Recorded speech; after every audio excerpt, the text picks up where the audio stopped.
Good morning dear students and all respected parents. तो प्यारे बच्चों, आपने एक बहुत ही छोटा सा वर्ड है और इसके मायने एक्चुअल में बहुत ज्यादा बड़े हैं। ये हमेशा अपनी लाइफ में सुना होगा, होप, HOPE, होप। होप का मीन्स क्या होता है? आशा। आशा यानी किसी चीज की उम्मीद। जब हमें किसी भी बात को लेकर कोई उम्मीद होती है और वो उम्मीद हमारी सही साबित होती है तो हमें लाइफ में बहुत ही अच्छा एक खुशी का पल महसूस होता है। और जब हमारी उम्मीद, जो हमें उम्मीद होती है और अब हम वो उम्मीद पूरी नहीं हो पाती तो हम निराशा से भर जाते हैं। तो ये हमारे जीवन में एक बहुत ही महत्वपूर्ण, हमारी लाइफ का एक बहुत ही इंपॉर्टेंट पार्ट है, होप। होप मीन्स उम्मीद। तो इसी वर्ड से लेकर हमारा जो आज का चैप्टर है, चैप्टर हमारी मूवमेंट बुक का है, 9th class movement book, chapter number 7। Chapter का टाइटल क्या है? The last leaf. जैसा कि आपको टाइटल पढ़ते ही पता चल गया है, द लास्ट यानी आखिरी, और लीफ का मतलब क्या होता है? पत्ता। भाई किसी एक आईवी की क्रीपर है, आईवी की क्रीपर, क्रीपर का मतलब होता है बेल। एक आईवी यानी एक लता की एक बेल है, जो इस बेल पर बहुत सारे पत्ते लगे हुए हैं। और हम किसकी बात कर रहे हैं? भाई बहुत ज्यादा तूफानी रात है, तेज हवाएं चल रही है, बारिश हो रही है, उसके बावजूद भी इस आईवी की क्रीपर का लास्ट लीफ है वो डेड नहीं होता है, वो गिरता नहीं है। आखिरकार ऐसा क्यों होता है? तो ये हम अपनी स्टोरी में फाइंड आउट करेंगे। So let's start our story from characters. There are 3 main characters in the story. Number 1, Johnsy. Number 2, Shue. Number 3, the bear. तो यहाँ पर 3 मेन कैरेक्टर है। जोन्सी और शू दोनों फ्रेंड्स हैं और बेयरमैन एक 60 वर्षीय पेंटर हैं जो 60 इयर्स के हैं, जिनकी एक लाइफ लॉन्ग डिजायर है कि वो अपनी लाइफ में एक मास्टरपीस बनाए। और जोन्सी और शू दोनों ये भी पेंटर्स हैं, यंग पेंटर्स हैं। और इन दोनों ने ही एक ही बिल्डिंग में, एक ही अपार्टमेंट में, जो ग्राउंड फ्लोर है उस पे तो बेयरमैन रहते हैं और उसी बिल्डिंग के 3rd फ्लोर पर जोन्सी और शू दोनों मिलकर एक ही अपार्टमेंट में रहती हैं और दोनों पेंटिंग करती हैं, पेंटिंग को बनाती हैं, उनको बेचती है और उससे अपना घर खर्च चलाती हैं। तो ये हमारे कैरेक्टर्स के बारे में थोड़ी सी इंफॉर्मेशन थी। अब हम अपनी स्टोरी स्टार्ट करते हैं। तो जोन्सी और शू दोनों बेस्ट फ्रेंड्स हैं, दोनों ही एक अपार्टमेंट की 3री मंजिल में रहते हैं। किराए पर उन्होंने रेंट पे वो घर लिया हुआ है और वहां पर रहते हैं। तभी क्या होता है? ऑटम सीजन होता है। ऑटम सीजन क्या होता है? भाई पतझड़ की ऋतु होती है। पतझड़ की ऋतु में क्या होता है? भाई पत्ते झड़ते हैं, हवाएं चलती हैं, मौसम थोड़ा सा कैसा होता है? मतलब तेज हवाएं चलती है, कभी बारिश होती है, कभी पत्ते झड़ जाते हैं पेड़ों से। तो ये ऑटम सीजन का मेन यहाँ पर बताए गए कि क्या क्या होता है ऑटम सीजन में। और इस सीजन में नवंबर का मंथ चल रहा था, ऑटम सीजन चल रहा था। और उस सीजन में अचानक जो जोन्सी है, जो शू की फ्रेंड है, वो बीमार हो जाती है और उसको क्या हो जाता है? उसको निमोनिया हो जाता है। निमोनिया एक लंग इन्फेक्शन है जो कि भाई जिसमें सांस लेने में प्रॉब्लम, सर्दी हो जाती है, बड़ी प्रॉब्लम्स होती हैं। तो जोन्सी को क्या हो गया है? निमोनिया हो गया है और उसने क्या पकड़ लिया है? बिल्कुल बिस्तर पकड़ लिया है, इधर उधर कहीं नहीं घूमती है, सिर्फ बिना मूवमेंट के दिन भर अपने बिस्तर पर पड़ी रहती है। और एक काम करती है, अपने बिस्तर पर पड़ी पड़ी उसके बिस्तर के जस्ट साइड में एक विंडो है, उस विंडो के जस्ट साइड, जस्ट जैसे ही ओपन करते हैं बिल्कुल उसके विंडो के सामने एक घर है, उस घर की ईंटों वाली दीवार पर एक आईवी की क्रीपर लगी हुई है और उस पर पत्ते लगे हुए हैं। तो वो उसका काम ये होता है कि वो अपने बिस्तर पे पड़े पड़े सिर्फ उस बेल को देखती रहती है, उसके झड़ते हुए पत्तों को देखती रहती है। तो जोन्सी की जो कंडीशन है वो ज्यादा सीरियस होती जाती है और इसीलिए शू बहुत वरीड रहती है जोन्सी के लिए और वो डॉक्टर को बुलाती है। डॉक्टर डेली विजिट करते हैं उसके पास, उसको एग्जामिन करते हैं, लेकिन जोन्सी की हेल्थ में बिल्कुल भी इम्प्रूवमेंट कहीं पर भी नजर नहीं आता, क्योंकि मेडिसिन का उस पर कोई भी असर नहीं हो रहा है। तब एक दिन, एक दोपहर को, जब डॉक्टर जोन्सी को एग्जामिन करते हैं तब वो शू को एक कॉर्नर में बुलाते हैं, कहते हैं आप एक बार साइड आ जाओ। और वो शू से पूछते हैं क्या जोन्सी को कोई चिंता सता रही है, क्या कोई प्रॉब्लम है जोन्सी के साथ? तब शू कहती है नहीं ऐसा तो कुछ नहीं है, लेकिन आपने मुझसे ये सवाल क्यों पूछा। तब डॉक्टर बताते हैं कि जो जोन्सी है उसने अपनी लाइफ की जो होप है वो बिल्कुल छोड़ दी है। उसने अपने जीवन में जो आशा है, इंटरेस्ट लेना बिल्कुल छोड़ दिया है। वो जिंदा ही नहीं रहना चाहती है और यही कारण है वो निराशा से भरी हुई है, और यही कारण है कि दवाइयों का भी उस पर कोई असर नहीं हो रहा है। और ये बात सुनकर जो शू है वो बहुत ज्यादा चिंतित हो जाती है, और इसीलिए वो दोपहर में इसके जोन्सी के कमरे में जाती है, उससे बहुत सारे इधर उधर की बातें करती है, भाई ड्रेसेस के बारे में, फैशंस के बारे में, जो लड़कियों की बातें होती है वो सारी बातें करके उसके जो ध्यान है उसकी जो इलनेस है उससे डाइवर्ट करना चाह रही है, उसकी बीमारी से ध्यान दूसरी साइड करना चाह रही है। लेकिन जो जोन्सी है वो उसकी एक कोई भी बात नहीं सुन रही है और चुपचाप आंखें बंद करके बिस्तर पर लेटी हुई है, और बीच बीच में आंखें खोल रही है और विंडो से बाहर उस आईवी की क्रीपर को देख रही है। तब शू अपना जो पेंटिंग बोर्ड है जिसपे वो पेंटिंग कर रही है वो उठाकर जोन्सी के ही कमरे में ले आती है, और उसका जोन्सी का ध्यान भटकाने के लिए विशेष सीटी बजाते बजाते पेंटिंग कर रही होती है। तभी अचानक जो जोन्सी है वो कुछ विस्पर्ड करती है, यानी कुछ धीरे से कुछ कह रही है, बड़बड़ा रही है।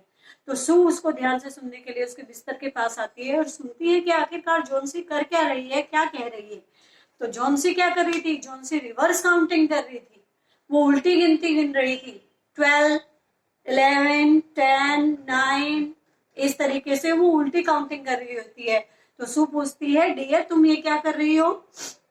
तो जोन्सी क्या कहती है, 12, 9, इस तरीके से रिवर्स काउंटिंग करती है और कहती है कि आज से 3 दिन पहले जो ये मेरी विंडो के जस्ट बाहर सामने वाले घर पे जो आईवी की क्रीपर लगी हुई है इस पे लगभग 100 लीव्स थे, लगभग 100 पत्ते थे, लेकिन आज ये पत्ते झड़कर डेली ये झड़ रहे हैं, और आज इस बेल पर सिर्फ कितने बचे पत्ते कितने हैं इस पे, सिर्फ 5, ओनली 5 बचे हुए लीव्स हैं इस क्रीपर पे।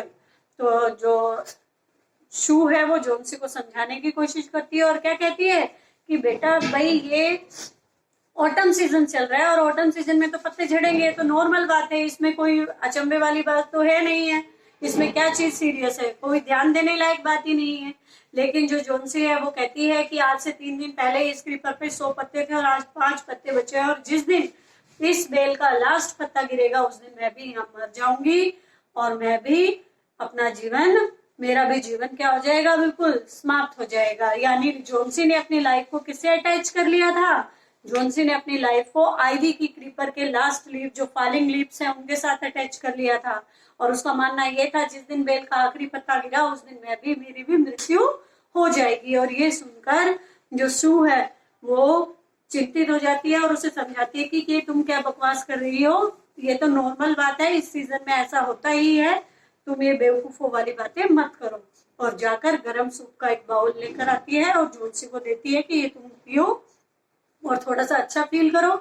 लेकिन जोन्सी कुछ भी खाने पीने से मना कर देती है, कहती है मुझे भूख ही नहीं लगी है, मैं तो सिर्फ ये वेट कर रही हूँ कब इस आईवी क्रीपर का आखिरी पत्ता गिरे और मैं भी चैन से शांति के साथ मर सकूं, इस जीवन से मेरे जो जीवन है ये समाप्त हो जाए।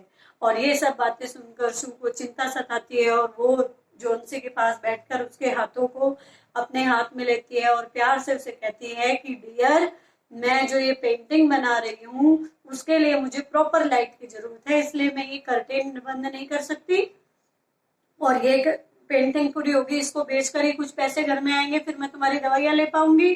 तो मेरी तुमसे रिक्वेस्ट है कि जब तक मैं ये पेंटिंग बनाती हूँ तुम विंडो से बाहर बिल्कुल नहीं देखोगी। तो जो जोन्सी है वो कहती है ठीक है, वो प्रॉमिस करती है, कहती है जल्दी से तुम ये अपनी पेंटिंग कंप्लीट करो और मैं फिर आखिरी पत्ते को झड़ते हुए देखना चाहती हूँ कि कैसे मेरी जीवन लीला समाप्त होती है। तो जो शू है वो जोन्सी को कहती है कि मैं एक माइनर, एक जो कोयले की खान में काम करने वाले मजदूर की पेंटिंग बना रही हूँ, और इसके लिए मेरा मॉडल कौन है, इसके लिए मेरा मॉडल है बेयरमैन, जो कि उनकी बिल्डिंग के ग्राउंड फ्लोर पर रहते थे। तो मैं उनके पास थोड़ी हेल्प के लिए जा रही हूँ, उन्हें एज ए मॉडल ले बनाकर और मैं अपनी पेंटिंग कंप्लीट करूंगी, तो तुम अब आराम से सो जाओ। ये कहकर शू जो उन्हीं की बिल्डिंग के ग्राउंड फ्लोर पर जो बेयरमैन रहते हैं, जो कि लगभग कितने सालों के हैं, बेयरमैन 60 सालों के हैं, और उनकी एक लाइफ लॉन्ग डिजायर थी कि वो अपने जीवन में एक मास्टरपीस बनाए, एक ऐसा पीस बनाए जो बहुत फेमस हो, जिससे उनका नाम जाना जाए। लेकिन ये जो ड्रीम था ओनली ड्रीम ही बनकर रह गया था, और वो अपनी लाइफ में ऐसा कोई मास्टरपीस नहीं बना पाए थे। तो जो शू है वो बेयरमैन के पास जाती है और उनसे सारी बातें शेयर करती है, अपनी वरीड बताती है किस बात के लिए वो चिंतित है, और समझाती है कि कैसे जो जॉन्सी है उसने अपनी लाइफ को एक आईवी की क्रीपर से अटैच कर लिया है, उसकी फॉलिंग लीफ से अटैच कर लिया है, और कैसे कुछ भी खाने पीने से उसने बिल्कुल इनकार कर दिया है, मना कर दिया है। तब बेयरमैन कहते हैं कि कितनी मूर्ख लड़की है, कैसे स्टूपिड बातें करती है, चलो मैं तुम्हारे साथ चलता हूँ और उसको जाकर देखता हूँ। तो शू और बेयरमैन दोनों दबे पांव बिल्कुल टिप टॉप धीरे धीरे सीढ़ियों पे चढ़ते हुए जॉन्सी के कमरे में जाते हैं, देखते हैं वो शांति से बिल्कुल पीसफुली सोई हुई है। तो शू धीरे से वो कर्टेन लगा देती है विंडो पर, और दूसरे कमरे में निकल जाते हैं दोनों, बेयरमैन और शू, और दूसरे कमरे की खिड़की से देखते हैं कि जो आईवी की क्रीपर है उस पे केवल कितना पत्ते बचे हैं, एक पत्ता बचा है, और बहुत तेज हवा चल रही है, और उस हवा में पत्ता ज्यादा देर तक नहीं टिक पाएगा। और जो बेयरमैन है वो बिना कुछ कहे वहां से चुपचाप चले जाते हैं। और अगली सुबह जो जब शू जॉन्सी के कमरे में जाती है तो जॉन्सी धीरे से बहुत ही वीक वॉइस में शू को कहती है कि शू ये कर्टेन हटाओ और मुझे देखने दो कि जो बेल है आईवी की क्रीपर है, क्या उसका आखिरी पत्ता गिर गया है तो मैं देख सकूं। तो जो शू है बेचारी बिल्कुल अनिच्छा से निराशा के साथ उस पर्दे को हटाती है, लेकिन क्या देखती है कि बाहर जो आईवी की क्रीपर है उसका जो लास्ट लीफ है अभी भी एज रिमेन वहां पर है, फिक्स्ड है, फ्रेश है, ग्रीन है, बिल्कुल उस क्रीपर पर अभी भी लगा हुआ है। जॉन्सी खुशी से, जॉन्सी नहीं सॉरी, शू खुशी से जॉन्सी से क्या कहती है कि देखो जॉन्सी, वो जो बेल है उसका आखिरी पत्ता झड़ा नहीं है, इतने तूफान में भी, इतनी तेज हवाओं में भी आज भी बेल पर एज इट इज लगा हुआ है। तो जॉन्सी कहती है हाँ, पिछली रात मैंने भी तेज तूफान की और बारिश की आवाजें सुनी थी, और वो धीरे से अपनी आंखें खोलती है और उस आखिरी पत्ते को देखती है। तो कहती है जो जॉन्सी है उसे ऐसा लग रहा था कि वो आईवी क्रीपर से चिपक गई हो, पूरा दिन वो बार बार अपनी आंखें खोलती है और हर घंटे में उस क्रीपर को देखती है जिसपे कि वो आखिरी पत्ता झड़ा है या नहीं झड़ा है। लेकिन शाम हो गई, दिन में भी तेज तूफान आया, हवा चली, और वो जो आखिरी पत्ता था वो एज इट इज बेल पर क्रीपर पर लगा हुआ था। तब जॉन्सी शू को अपने पास बुलाती है और कहती है कि मैं आज जो ये आईवी क्रीपर का लास्ट लीफ है उसने मुझे इंस्पायर किया, उसने मुझे ये बताया है कि मैं कितनी बुरी लड़की हूँ। जॉन्सी शू को बता रही है, अपनी फ्रेंड को बता रही है जो लड़की बीमार है, जॉन्सी वो बता रही है कि मैं एक बुरी लड़की हूँ, तुम मेरी कितनी केयर कर रही हो, तुम मुझे कितने प्यार से मेरी देखभाल कर रही हो, और मैं क्या चाह रही हूँ, मैं मरना चाह रही हूँ, और मरने के बारे में सोचना ही एक बहुत बड़ा पाप है। और तब शू खुश हो जाती है और जॉन्सी भी हल्की सी स्माइल करती है और वो उसे कोम्ब देती है। जॉन्सी अपने बालों को ठीक करती है और एक बाउल सूप लेकर आती है शू, और वो लाकर जॉन्सी को देती है। जॉन्सी उसे पीती है और रिलैक्स फील करती है। और नेक्स्ट मॉर्निंग जब शू जॉन्सी के कमरे में एंटर करती है तो देखती है कि जॉन्सी क्या है, अपने कमरे के पे अपने बेड पर बैठी हुई है और क्रीपर को देख रही है, और कहती है कि ये देखो, ये लास्ट लीफ इतने तूफान को झेल कर भी एक हल्का सा पत्ता, इतनी तूफान इस रात शाम को भी तेज हवाएं चल रही थी तब भी अपनी एज इट इज टिका हुआ है। तो ये इस चीज से वो इंस्पायर हो गई और उसने अपनी हेल्थ में इम्प्रूवमेंट महसूस किया। और उस दोपहर को जब डॉक्टर उनके पास आए, उन्होंने जॉन्सी को एग्जामिन किया, उन्होंने कहा कि अब जॉन्सी के अंदर जीने की होप है, आशा है, और अब वो जल्दी ही रिकवर हो जाएगी। लेकिन अभी मुझे कहाँ जाना होगा, अभी मुझे उसी बिल्डिंग के ग्राउंड फ्लोर पर रहने वाले बेयरमैन को देखने जाना है, क्योंकि उनको क्या हो गया है, न्यूमोनिया हो गया है, और वो बहुत ज्यादा बीमार है और उनके जीवित रहने की कोई भी आशा नहीं है। ये कहकर डॉक्टर वहां से चले जाते हैं।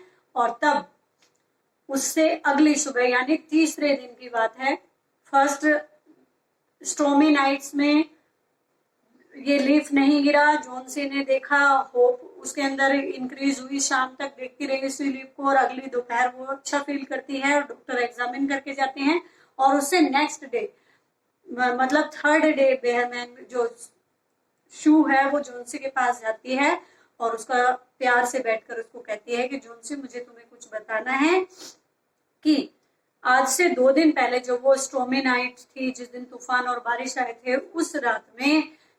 उस रात को जो हमारे बिल्डिंग के वॉचमैन हैं वो जब जाग रहे थे, उन्होंने जब सुबह वो बेयरमैन के कमरे में गए, उन्होंने देखा कि बेयरमैन पूरी तरह से गीले, सर्दी से कांप रहे थे, बिस्तर पर पड़े हुए।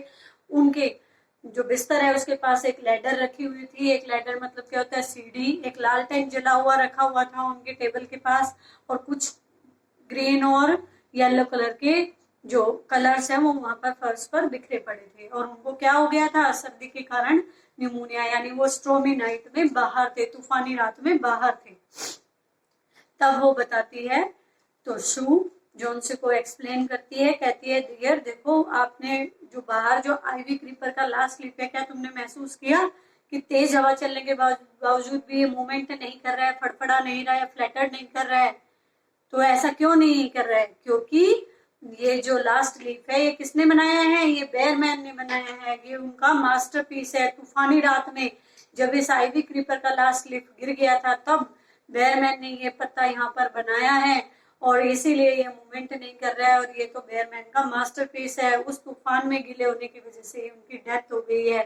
तो आई होप उनके जो ये बेयरमैन का मास्टरपीस है, इसने तुम्हें जीवित रहने की आशा दी है, होप दी है, जिससे कि तुम जल्दी सही हो पाई हो, तुम्हें जीवन दान दिया है। इस प्रकार ये बेयरमैन का क्या है, मास्टरपीस है।